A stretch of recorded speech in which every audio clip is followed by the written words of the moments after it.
পুঁই শাক, মিষ্টি কুমড়া শাক, আলু শাক, লাউ শাক দিয়ে শুকনা শুটকি রান্না। অল্প পানি দিয়ে দিব, মরিচ 1 চামচ, ধনিয়া আধা চামচ, হলুদ আধা চামচ, পেঁয়াজ বাটা 1 টেবিল চামচ, রসুন বাটাও 1 টেবিল চামচের মতো দিয়ে দিলাম। একটু নাড়া দিব। কাঁচামরিচ কেটে নিয়েছি। আপনারা ঝাল খেলে কাঁচামরিচ বা মরিচের গুঁড়া বেশি দিতে পারেন। এই শুকনা শুটকিটা দিয়ে দিব। একটু ভেজে ধুয়ে নিয়েছি, শাক উঠে গেছে। পুঁই শাকের ফুল দিয়ে দিব, শাকের ডাঁটা, লাউয়ের ডাঁটা, মিষ্টি কুমড়ার ডাঁটা আর হলো মিষ্টি আলুর ডাঁটা, ডগা বা ডাঁটা দিয়ে দিলাম। একটু ঢেকে দিব, একটু নাড়াদা দিব। পাতাগুলা দিয়ে দিব, মিষ্টি কুমড়ার শাক, লাউ শাক, আলু, পুঁই শাক পাতাগুলা দিয়ে দিলাম।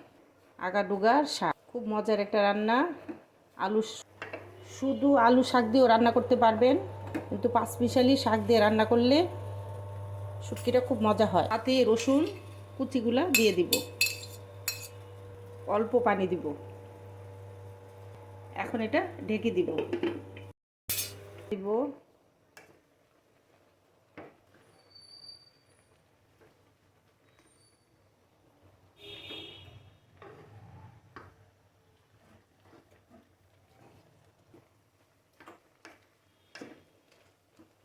এভাবে নিচে একটা উপরে দিয়ে দিবেন, আর উপরের শাকটা নিচে দিয়ে দিলাম। আর একটু পানি দিয়ে দিব, একটু ঢেকে দিব, দিয়ে দিব। এভাবে আপনারা লাউ শাক বা বেশি মজা হয় যে আলু শাকটা দিয়েও রান্না করতে পারেন, সাথে পুঁই শাক দিতে পারেন, আর এমন আস্ত রসুন দিবেন। অনেকে চেলা শুটকি বলে, চিকন চিকন মলাই মাছ বলে। অল্প লবণ লাগবে।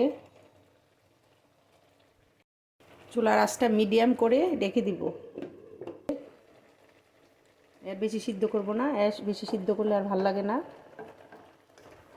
যারা শুটকি পছন্দ করেন তারা তো বুঝেনি কত মজার একটা রান্না হয়েছে।